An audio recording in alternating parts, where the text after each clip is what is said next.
Hey y'all, hey, we are back, and this video is a little bit different. It is going to be a Sisterlock update. Um, it's been 2 years as of this past August, so I'm just gonna do a quick update. I know I haven't talked about them very much on my page, which was the on this channel, which was the intention of kind of starting the channel, but I quickly realized that there's not really much day to day. There's not really consistent content that can be said about Sisterlocks because they do their own thing. There's not much involved. They're low maintenance, so yearly, perhaps. Let's go with that.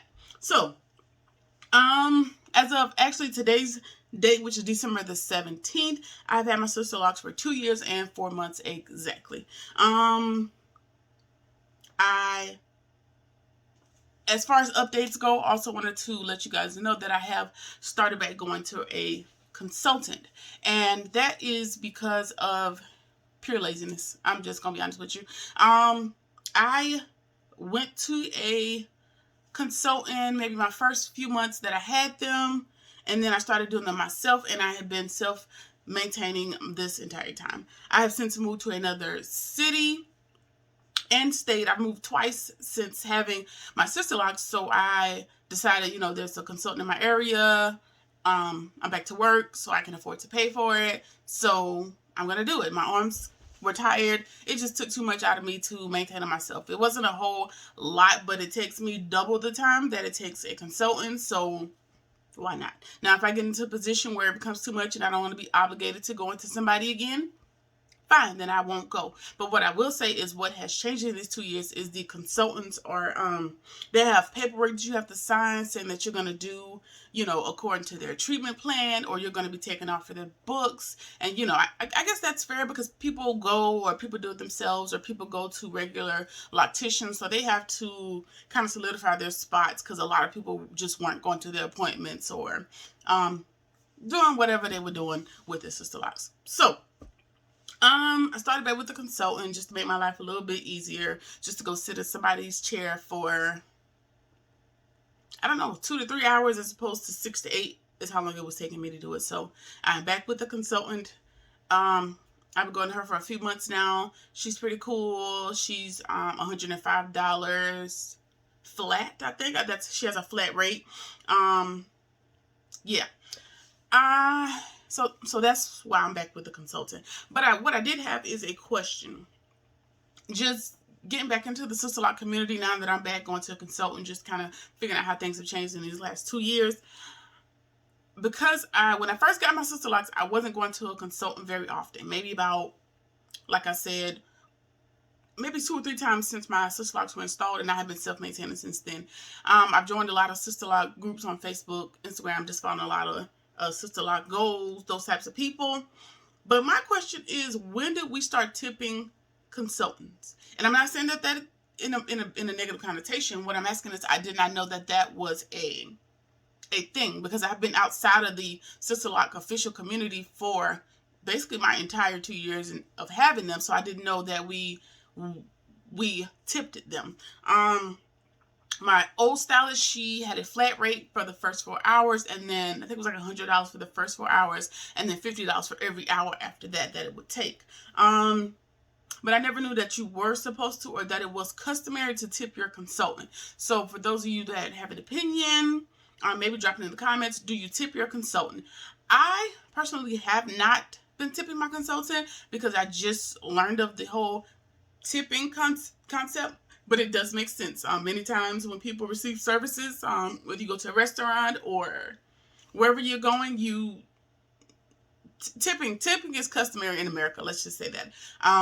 But I didn't tie that into tipping my consultant. Don't know why, but I didn't. Now, I may end up tipping her in the near future, but currently I am not tipping her. I'm paying her a flat rate, and I'm going on about my business. And that's my personal option, because I don't get my hair washed. She doesn't wash my hair. I wash my own. I don't get a style. She doesn't style them. So she simply retightens. So I think that is fair for the services that I'm receiving. So that's just that on that. All right. So lock count. I may or may not have counted my locks in the last video, which may have been last year sometime, but I don't know and I do not care because, girl, I don't feel like counting. So I don't know my lock count. Somewhere between 250 and 300, let's just say. It went down because when I was self-tightening, there were a lot of them that had gotten really thin. So I just started combining them. As long as I have my middle part, my side part, and my ear-to-ear parting, I didn't really care about the grid. So what I thought was kind of cool when I started going back to a consultant is the fact that she said, I can still see your pattern. I can see where you combined a few, and a couple of them are across the, the lines in the pattern. So there were a few that she separated my last consultation, which was last month. So that lets me know, like, okay, if I ever have to start doing it back myself again, I'm on the right track. One takeaway that I did get from her criticism, constructive, is that my rotations, I would forget where I was, so that created kind of gaps in them. So I need to be more cognizant if I were to maintain it myself. Cognizant of the rotation. The rotation is important because it makes gaps if you don't do it correctly. So I have to remember, left, right, up, down, whatever my combination is for my rotation. That is just a note for the near future, far future, whatever the future is. It is just a note from me, note to self. So I thought that was kind of cool. She did have to, like I said, she had to separate some along this side, some along the back, and some along the edges, and that's because I combined a lot of them because they were really tiny and they were becoming sparse and I didn't want them to pop off, so I would have preferred to combine them as opposed to losing them, because I have lost about 3. I think I lost 3 in 2 years, so I guess that's pretty good considering I've been maintaining them myself. So what she did, the ones that were erroneously combined, they started to grow apart. So the 2 had a little gap. So I combined them here and there was a little gap between the 2. And what she did is took the long piece and fed it back into that piece for 2 or 3 consultations, and then she cut it. So I have a long piece and a short piece. Example, I'm gonna give you an example. So in the front, don't worry about my skin. I got mask acne, regular acne, dark spots. Don't worry about it. It's not your business. Now, up here. So this one, for example, this one and this guy. Originally, they were, they grew up together. They were the same length. Now, I got a little small fry and I got a long fry. Well, this one, because of my hairline, I have a widow's peak, so my hairline is kind of weird. This one was very skinny at one point and I didn't want to keep maintaining it. So what I did is I just combined it to the one behind it. And it started to separate. So what she did is, she has had to re-establish this one little lock over and over and over again because it wants to do what it wants to do. It don't want to be its own individual lock, so she has to keep separating it. So now I have this one little guy that she is separating back out from the rest. And it's driving me crazy because it's in the front of my head, but this is pretty much how I wear my hair every day, so you would not know unless you was all up in my business, and get out my business. But actually I combined quite a few, but there were a lot that she did not take back apart because I had done a good job combining them. And I said that, for example, this is my side one, this is my edge, and you can see it looks like a standard length, but this was 2 Sisterlocks at one point. And I decided way early on when I was self-tightening that it was too much. It was too small, so I combined them. So she left this one together, for example. So where you see I know real YouTube, I don't know how to show y'all. But you see that thick part right there, right in here, where it stopped? That is the end of the old lock. But these 2, what I did is took my tool, fed the root between, how do I say this? I interlocked the root of both locks. And then when it was much shorter, like when I combined it was about this short. And what I did is the ends, so now I have 2 ends, but the locks are now locked together. Took the ends and just 2-strand twisted all the way down to the end, and they stayed together because my hair is really thick and really coarse, so it stays on itself quite often, so it just kind of locked together throughout the years. So that, for example, is one that she left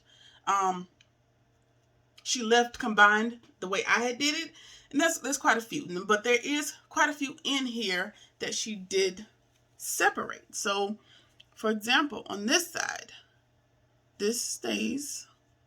I gotta find it. Okay, oh, there it is. There's a little guy in here because I had combined across the grid, and their job is to maintain the grid. So there's a really, really, really little one here, for example.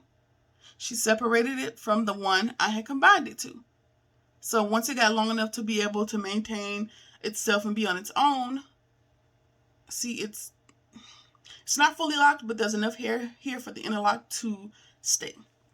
All right, so that is that on that. Let me get myself back decent here.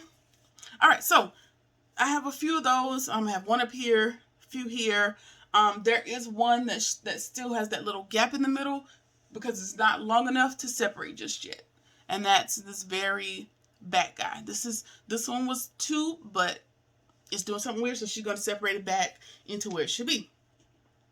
I said all of that to say that I did a good job maintaining it myself, and that she did a good job, jumping right back in and letting me know kind of where I messed up a little bit, what I can improve on if I decide to return to self-retightening.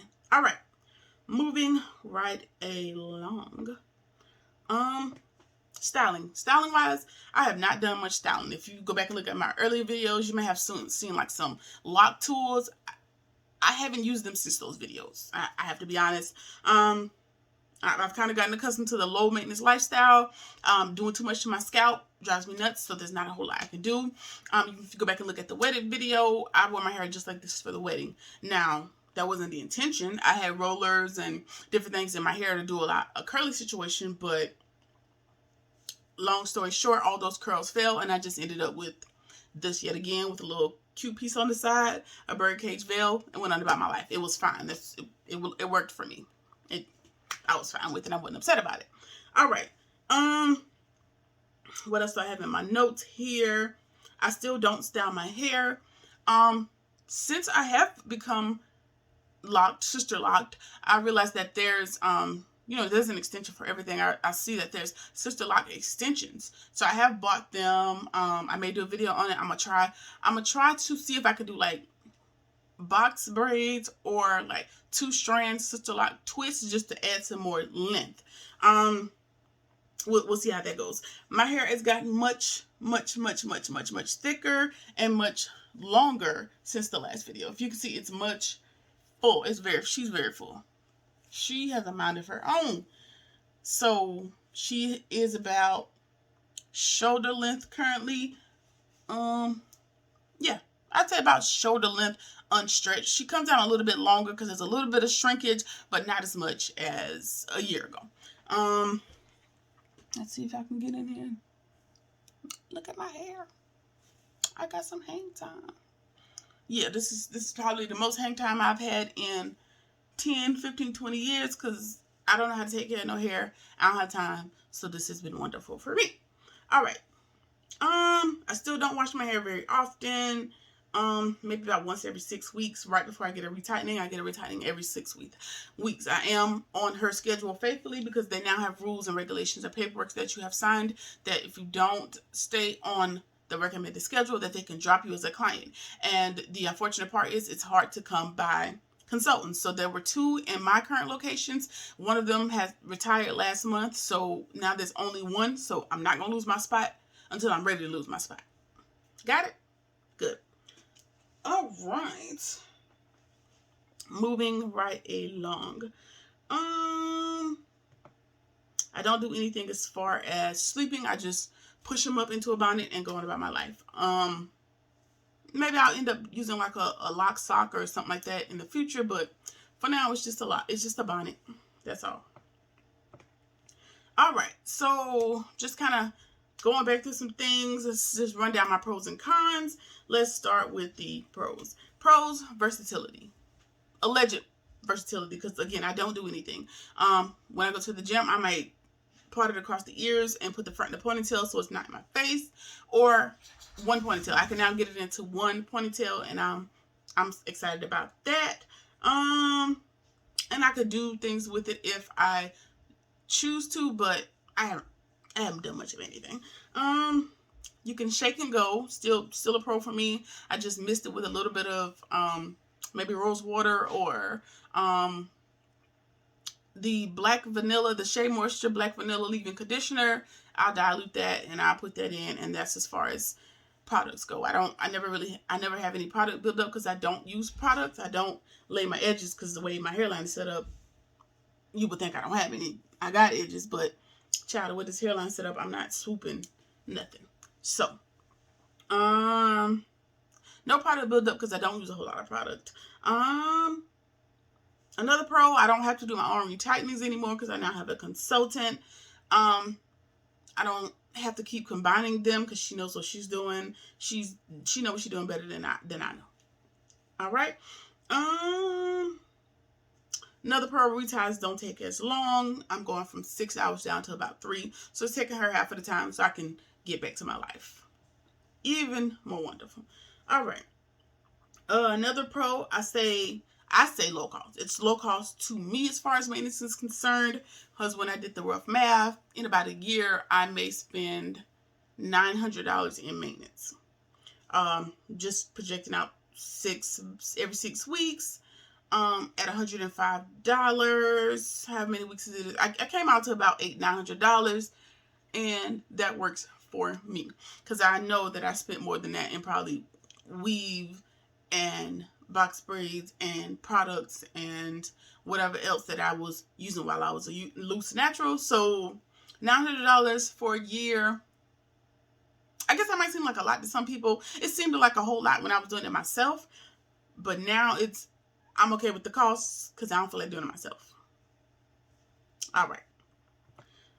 Moving on. Cons. It's a con to me is at an awkward length. Like I was okay when it was really short because I could just do nothing. Now it's at an awkward length because it's at shoulder length, so it's and then the front part of my hair grows a little bit shorter than the back part, so you have these little short guys that are in the way. They're not long enough to put in like a little swoop bang situation and put in the back.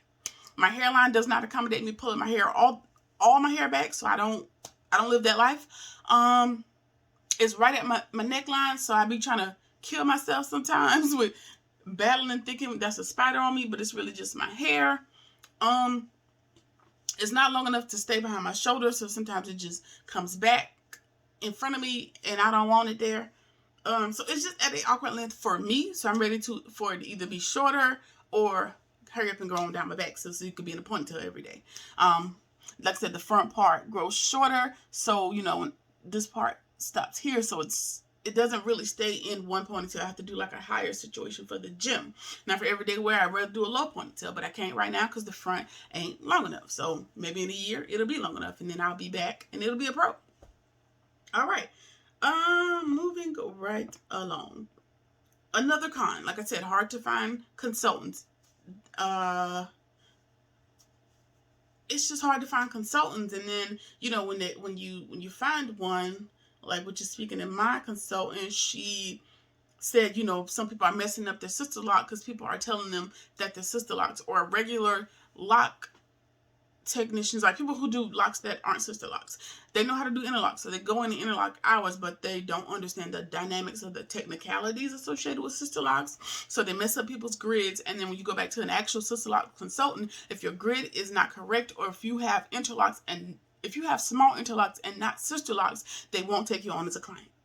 It's a lot going on in the community, none of which I have time for, but that is another con. It's hard to find consultant, so you have to be willing to either take the self-retightening class to learn to do it yourself, travel however amount of time it takes you to get to someone, or just deal with your consultant. I tend to book my retightenings at my retightening. So if I had a retightening before Thanksgiving, I've already booked my retightening for next year, because when the other lady retired, all those people now have to come and see if there are spots at my consultant, and you're not going to interrupt my space. You're going to have to find just somebody. I'm sorry, but I need my hair done. So I book in advance. So, because I know she's going to be booked. So that's unfortunate for her. Well, it might be a great thing because she's making more money, but it's unfortunate for me because I have to strategically place my appointments. So it's hard to find consultants, so that's going to be a con. That's something you want to consider before getting Sisterlocks. Dryness. The dryness is still an issue, but I've learned to live with it. My scalp isn't necessarily dry, but my ends or whatever, they be looking a little dusty sometimes. Like you can kind of see where it's light brown there, where it looks a little dry. But I know I don't use a lot of products, but every now and again I do like a hot oil treatment or a deep conditioner. I'm not going to do it currently because I have these little short pieces in here that I don't want to slip out. I want to prevent them from slipping out as much as possible because the ones back here that keep slipping out is because I work out a lot, and when I sweat or shower or whatever, they keep coming loose, so she has to keep putting them back. So I'm trying to help her out a little bit. So I haven't done hot oil treatment in some time. So yeah, dryness is still an issue, but it ain't big enough for me to be concerned about. There's not as much shrinkage, but I did notice like my ends do weird things. So I have to put them in the bonnet strategically as well, because if I do not, the ends will, they'll get the crip walking, and I ain't got time. So look at this one. Look at that. See how the ends are like, look at that one. See how the ends are like turning up and doing what they want to do? See, look. Like it's just flipping different directions, and I don't quite understand why, but in the grand scheme of things, it ain't really that big, but still annoying because I want you to just hang down and just give me some hang time and live your life, but whatever. So that is pretty much it. That pretty much sums up my 2-year Sisterlock update. You have any comments, questions, concerns, critiques, whatever you have, put them in the bottom bar, and I respond accordingly. But yeah, so still loving Sisterlocks. They're still here. They're full. I've gotten back to my shoulder length hair, so I'm looking forward to see how much further I can go on the journey before I get annoyed and do something different. But for now, I'm still here, so I will see y'all in the next one. Peace.